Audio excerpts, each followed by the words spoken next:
Hello students, good morning. छात्रों, हम लोगों ने प्रैक्टिकल के टॉपिक शुरू कर दिए हैं और इसके अंतर्गत हमने पिछले कुछ वीडियोस में और क्लासेस में भी प्रैक्टिकल पढ़े हैं, जिसमें प्लेन टेबल उपकरण को हमने समझा है। प्लेन टेबल के विभिन्न उपकरण और विधियों से संबंधित मैंने 2-3 टॉपिक डाले हैं और एक इंट्रोडक्शन वाला वीडियो भी शेयर किया था, जिसमें आपको प्रैक्टिकल में क्या पढ़ना है, किस तरह से आपको काम करना है, इसके बारे में जानकारी दी थी। इसी प्रैक्टिकल के संदर्भ में हमारा अगला जो सर्वे इंस्ट्रूमेंट है, उपकरण है, उसका नाम है प्रिज्मेटिक कंपास। तो प्लेन टेबल का काफ़ी बच्चों ने सर्वेक्षण कर लिया है, उपकरणों से संबंधित जानकारियाँ एकत्रित कर ली हैं। तो मैं सोचता हूँ कि अब हमें प्रिज्मेटिक का भी शुरू कर देना चाहिए। अब तक जिन बच्चों ने रेडिएशन और इंटरसेक्शन मेथड से सर्वे किया है, उन बच्चों को अब प्रिज्मेटिक कंपास सर्वे करना है, और जिन्होंने अब तक प्लेन टेबल नहीं देखा है, उस पर काम नहीं किया है, तो वो बच्चे रेडिएशन और इंटरसेक्शन 2 विधियां कम से कम सीख लेंगे, उसके बाद ही उन्हें प्रिज्मेटिक करवाया जाएगा। तो इस वीडियो में हम प्रिज्मेटिक से संबंधित सामान्य जानकारियां आपके साथ शेयर करेंगे। प्रिज्मेटिक कंपास सर्वे, जिसे हम प्रिज्मीय कंपास सर्वेक्षण भी कहते हैं, ये क्या होता है, किस तरह से काम करता है और इसके प्रमुख उपकरण क्या हैं, इन सब बातों पर हमें ध्यान देना है।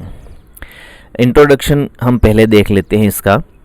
धरातल पर किन्हीं 2 बिंदुओं को मिलाने वाली सरल रेखा के चुंबकीय दिशा कोण, जिसे हम कहते हैं दिक्मान, और लंबाई को मापनी के अनुसार अंकित करके प्लान जो हम बना रहे हैं, मानचित्र जो शीट बनाते हैं, प्लान में उन बिंदुओं की एक दूसरे के संदर्भ में स्थितियां निश्चित करना प्रिज्मीय कंपास सर्वेक्षण का मूल आधार है। छात्रों, आप एक बात ध्यान रखेंगे कि जब हम प्लेन टेबल सर्वे करते हैं, उस समय हम विकिरण खींचते हैं और यहाँ हम एक फील्ड बुक बनाते हैं, जिसमें दिक्मान और लंबाई दोनों चीज़ें नोट करते हैं और उसके आधार पर प्लान तैयार होता है। तो ये थोड़ा सा प्रिज्मेटिक में और प्लेन टेबल में अंतर है।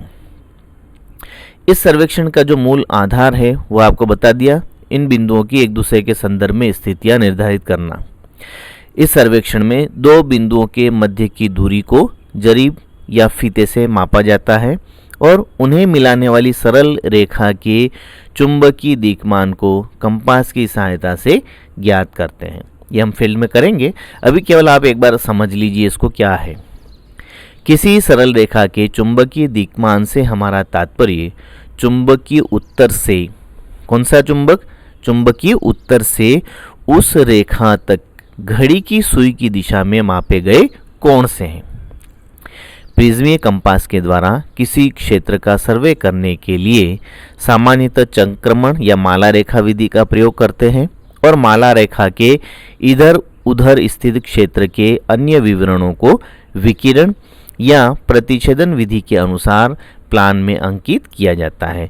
तो आपको अब इन विधियों का तो ज्ञान हो ही गया है, क्योंकि यही विधियां प्रिज्मेटिक में हैं और यही विधियां प्लेन टेबल में। इस प्रकार प्रिज्मीय कंपास सर्वे में फीता सर्वेक्षण की तरह जरीब और फीता सर्वेक्षण की तरह क्षेत्र में मापी गई प्रत्येक रेखा की लंबाई और दिक्मान को यथास्थान सही क्षेत्र पुस्तिका में लिखना अनिवार्य। मैंने बताया आपको, प्लेन टेबल में हम डायरेक्ट प्लान तैयार करते हैं सर्वे के साथ साथ, लेकिन यहाँ क्षेत्र पुस्तिका बनाई जाती है। किसी क्षेत्र का कच्चा रेखा चित्र बनाने या किसी प्लान में क्षेत्र के अन्य विवरणों को अंकित करने के लिए या सड़क, नहर, रेल मार्ग आदि बनाने के लिए किए जाने वाले शुरुआती सर्वेक्षणों के लिए प्रिज्मीय कंपास एक महत्वपूर्ण उपकरण होता है। इसके अलावा सघन बस्तियों, वन क्षेत्रों और जहां दृष्टि रेखा के मार्ग में बाधाओं की संख्या अधिक हो, इस उपकरण के द्वारा सर्वे करना आसान रहता है। लेकिन प्रिज्मीय कंपास के द्वारा चुंबकीय या लौह अयस्क से युक्त शेल मतलब चट्टानें वाले क्षेत्रों के विश्वसनीय प्लान नहीं बनाए जा सकते। क्यों? क्योंकि इस प्रकार के क्षेत्रों में चुंबकीय आकर्षण के फलस्वरूप शुद्ध दिक्मान ज्ञात करना कठिन होता है। तो ये सबसे बड़ी सावधानी प्रिज्मेटिक कंपास सर्वेक्षण में हमें रखनी होती है कि आसपास कोई लोह युक्त क्षेत्र ना हो। अब हम बात करेंगे इस उपकरण के प्रिज्मेटिक कंपास सर्वेक्षण के जो उपकरण हैं उसके बारे में। कौन कौन से उपकरणों की आवश्यकता होती है? सबसे पहला प्रिज्मीय कंपास और उसका त्रिपाद स्टैंड। जैसा हमने प्लेन टेबल और उसका स्टैंड देखा था, उसी तरीके से इसमें भी प्रिज्मेटिक कंपास के दो पार्ट हैं, एक तो प्रिज्म और कंपास और दूसरा होता है जिसको ऊपर उसे लगाते हैं, त्रिपाद स्टैंड। इसके अलावा फीता, जरीब के तीर, साहुल, कांटा, स्पिरिट लेवल, सर्वे दंड, कागज, ये सारी चीज़ें जो हम प्लेन टेबल में देखते हैं वो की वही हैं। दो नई चीज़ें हमें इसमें केवल देखनी है, प्रिज्मेटिक कंपास और उसका स्टैंड। प्रिज्मेटिक कंपास जिसे उसके त्रिपाद स्टैंड पर लगाकर प्रयोग करते हैं, इसका सबसे इम्पोर्टेंट उपकरण है। दिक्मान पढ़ने के लिए इस कंपास में एक प्रिज्म लगा होता है, इसीलिए इसे प्रिज्मीय कंपास कहते हैं। ठीक है, अच्छे से ध्यान रख लेना। इसे प्रिज्मीय कंपास इसीलिए कहा गया है क्योंकि इसमें दिक्मान पढ़ने के लिए एक प्रिज्म लगा होता है। बनावट के विचार से प्रिज्मीय कंपास के तीन भाग होते हैं, कंपास बॉक्स, प्रिज्म और दृश्य वेदिका। दृश्य वेदिका हमने एलिडेट में भी देखी थी, जिसे हमने ऑब्जेक्ट वैन कहा था। तो ये सब कौन कौन से अंग हैं आप इसमें नीचे देख रहे हैं। कंपास बॉक्स, कांच का ढक्कन जो उस बॉक्स पर लगाया जाता है, धुराग्र पिन सेंटर में, चुंबकीय सुई, मैग्नेटिक नीडल, अंशांकित वलय, उत्थापक पिन, उत्थापक उत्तोलक, brake pin, spring brake, prism, ये आप इसमें देखेंगे। ये गोल डिबिया दिखाई दे रही है आपको, जिसके अंदर एक अंशांकित वलय लगा हुआ है और इस पर एक सुई है जिस पर एन अंकित है। यहाँ पर आप देख रहे हैं एक लंबवत फलक लगा हुआ है जिसे हम ऑब्जेक्ट वैन कहते हैं।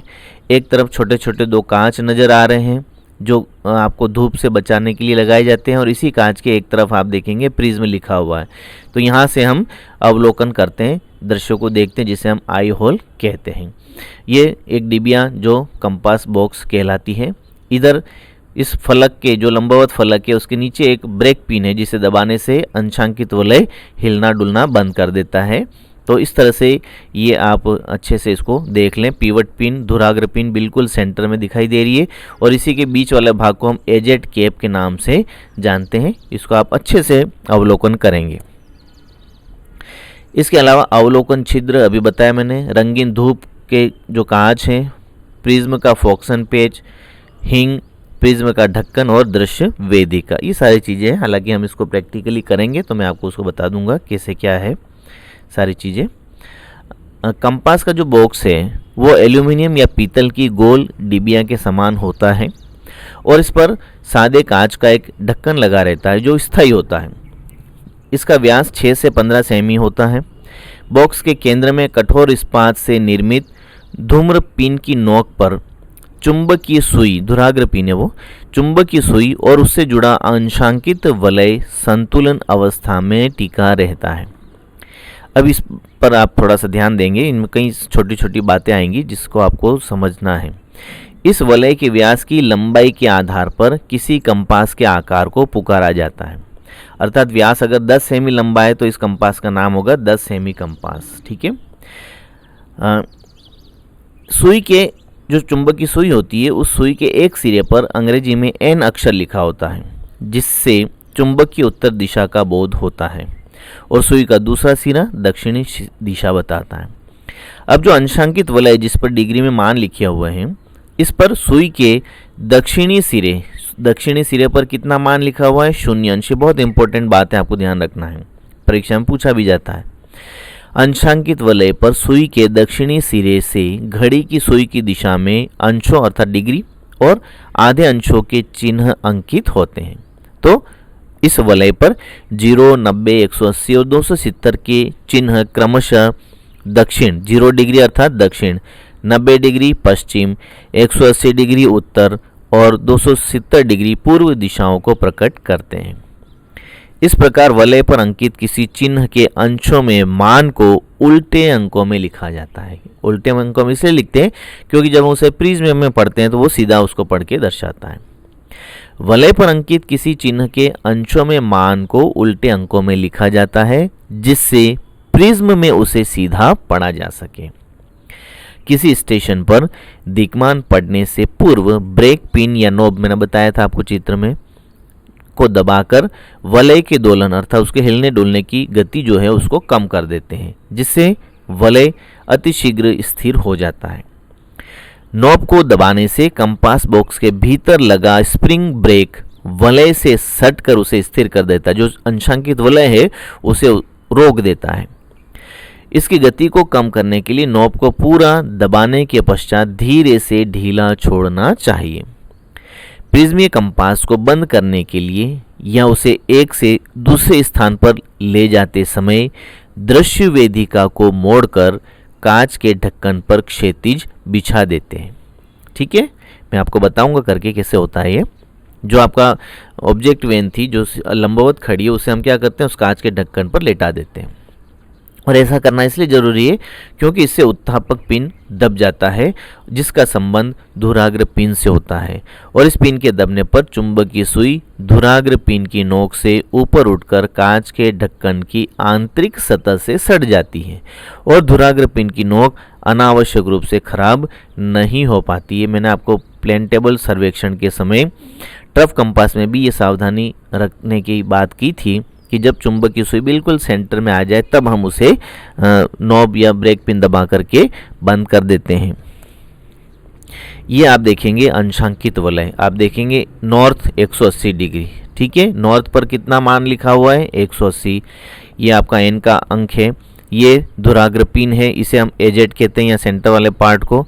और ये देखेंगे 360 या 0 डिग्री, यहाँ पर कितना लिखा हुआ साउथ, तो 0 या 360 डिग्री दक्षिण दिशा और 180 डिग्री पर उत्तर दिशा अंकित है। फिर 90 और 270 एक तरफ पश्चिम 90 पर और 270 पूर्व दिशा अंकित है। अब यह मान लिखे हुए जैसे आप देखें यहाँ ऊपर 180 और 190, तो कितना लिखा हुआ है 1 2 3 4 10 भागों में इसको डिवाइड किया हुआ है, जो प्रत्येक 1 डिग्री को दर्शाता है। कंपास के बाहर एक और प्रिज्म होता है और प्रिज्म से कंपास बॉक्स के विपरीत ओर दृश्य वेदिका लगी होती है। क्षेत्र के किसी विवरण को दृश्य वेदिका की केश रेखा जो बाल है या धागा है उसकी सीध में लक्ष्य करने के लिए प्रिज्म के ऊपरी भाग में एक झिरी कटी होती है जिसे दर्श फलक कहा जाता है। इस दर्श फलक के निचले सिरे पर अवलोकन छिद्र होता है जिस पर आंख रखकर केश रेखा की सीध में किसी विवरण का अंशांकित वलय पर दिक्मान पड़ा जाता है। ये प्रोसेस पूरी तरह से वैसा ही है जैसा हम एलिडेट से देखते हैं। एलिडेट से हम आई वेन से ऑब्जेक्ट वेन की ओर देखते हैं, तो यहाँ पर हम क्या करेंगे, प्रिज्म से आपका जो ऑब्जेक्ट वेन है उसको देखेंगे, लक्ष्य मिलाएंगे और प्रिज्म से नीचे की ओर देखेंगे और वहाँ डिग्री में मान पढ़ लेंगे। तो प्रिज्म की निचली सतह पर एक छिद्र होता है जिसमें लगा लेंस वलय पर अंकित चिन्हों और अंकों को बड़े आकार में प्रिज्म की कर्णीय सतह के दर्पण पर परावर्तन कर देता है, जिसे हम सफलतापूर्वक या आसानी से पढ़ सकते हैं। तो एलिडेट से जब प्लेन टेबल में हम सर्वे किया था तो एलिडेट से हमने क्या किया था, आई वेन से ऑब्जेक्ट वेन को मिला करके विकिरण खींची थी। यहाँ आपको प्रिज्म से ऑब्जेक्ट वेन को देखकर लक्ष्य निर्धारित करना है और प्रिज्म के निचली सतह पर जो अंशांकित वलय है जिस पर उल्टे अंकों में मान लिखे उसे सीधा पढ़ना है और फिर हमें फील्ड बुक में नोट करना है। जब हम काम नहीं करते हैं, प्रयोग नहीं करते हैं, तो उस समय इस छिद्र पर प्रिज्म का ढक्कन लगा देते हैं जिससे लेंस पर धूल जमा ना हो सके, प्रिज्म खराब नहीं हो। प्रिज्म को सर्वेक्षक की आंख की रोशनी के अनुरूप फोकस करने के लिए उसमें एक प्रिज्म फोकसन पेच लगा होता है जिसके द्वारा प्रिज्म को आवश्यकता अनुसार हम ऊंचा या नीचा स्थापित कर सकते हैं। दर्श फलक के सामने 2 रंगीन धूप के कांच होते हैं जो सूर्य या किसी चमकदार विवरण को देखते समय दर्श फलक के आगे आवश्यकता अनुसार कांच लगा दिया जाता है।